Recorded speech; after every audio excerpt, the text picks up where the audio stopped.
5 دوپہر اور 5 رات کو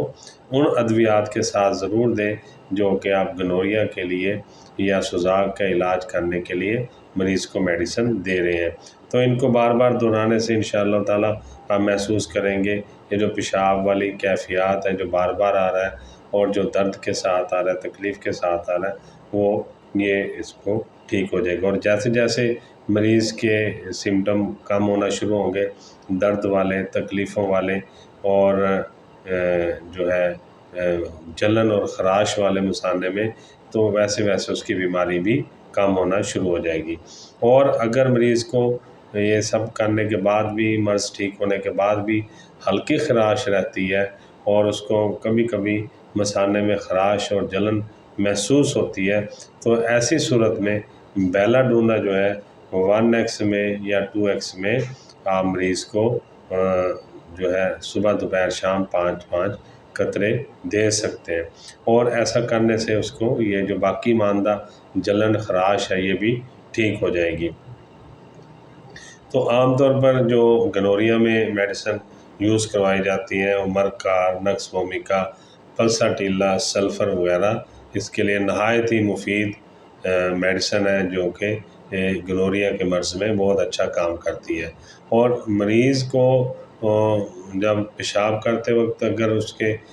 پیشاب میں رکاوٹ محسوس ہو رہی ہے یا وہ سمجھ رہا ہے کہ زور لگا کر پیشاب کرنا پڑتا ہے، پیشاب کی نالی میں سویلنگ محسوس ہو رہی ہے یا تنگی آ چکی ہے، تو پھر آپ اس کو جو ہے پلساٹیلا ضرور میڈیسن دیں، اور اس کے ساتھ جو ہے آپ مرکار بھی دے رہے ہیں، تو انشاءاللہ تعالیٰ اس سے جو ہے اس کے یہ جو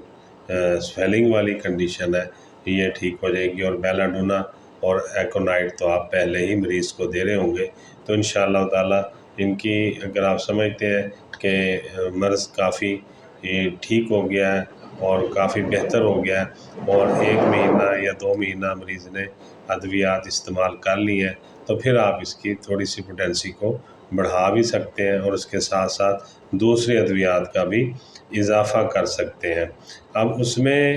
جو ادویات میں آپ کو پہلے بتا چکا ہوں اس کے سوزاک کے مرض کے لیے جو کہ ہم عام طور پر استعمال کرواتے ہیں، جس میں نے آپ کو بتایا تھا کہ اس میں ایسڈ نائٹ ہے جو کہ استعمال کروائی جاتی ہے، تھوچا ہے، کینابس ٹائیوا ہے، فیرم فاس ہے، کینتھرس کا میں نے ابھی ذکر کیا، پلساٹیلا کا بھی ابھی ذکر کیا ہے میں نے، مرکار کا بھی آپ کو بتایا ہے، اسی طرح نکس وومیکا اور سلفر کا بھی میں بتا چکا ہوں۔ یہ مرض کی اور مریض کی جو علامات آ رہی ہیں اور جو اس کی جسمانی کیفیات ہیں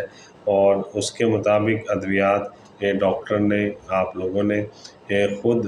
جو ہے وہ سلیکٹ کرنی ہوتی ہے مریض کی علامات کے مطابق۔ اور جب آپ دیکھتے ہیں کہ ان ادویات کو آپ نے 30 پوٹینسی میں یا 1x پوٹینسی میں یا 2x پوٹینسی میں 1 ماہ دے لیا ہے یا 1.5 ماہ 2 ماہ تک دیا، جس سے علامات کافی کم ہو گئی ہیں اور مریض جو ہے وہ کافی بہتر ہو گیا، مگر علامات بالکل ختم نہیں ہو رہی اور مریض میں کچھ نہ کچھ بیماری کی علامات جو ہیں وہ باقی ہیں، کچھ نہ کچھ اثرات اس کے اندر باقی ہیں، تو آپ انہی میڈیسن کو جو آپ پہلے دے رہے تھے اس کے ساتھ آپ جو ہے 200 پوٹینسی میں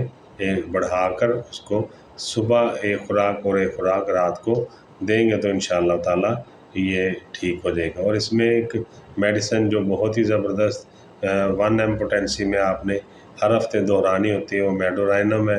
میڈورائنم جو ہے 1 میں آپ ہر 10 دن بعد یا 8 دن بعد ایک خوراک ایسے مریضوں کو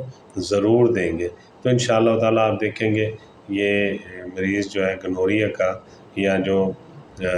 مثانے میں خراش اور جلن کے مریض آئے ہیں اور جن کی پہلے ہسٹری گنوریا کی ہے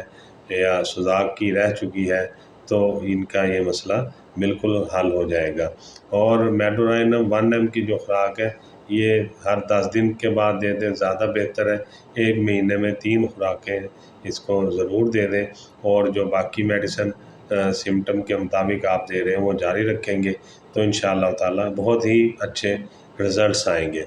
تو یہی گزارشات آپ سے کرنی تھی۔ امید ہے آپ کو آج کا معلوماتی پروگرام جلن اور خراش مثانہ کے بارے میں یا اریٹیشن آف دا بلیڈر کے بارے میں ہومیوپیتھک ادویات کا اچھا لگا ہوگا۔ میں ہومیو ڈاکٹر ظہیر بہت ساری دعاؤں کے ساتھ آپ سے اجازت چاہوں گا۔ السلام علیکم۔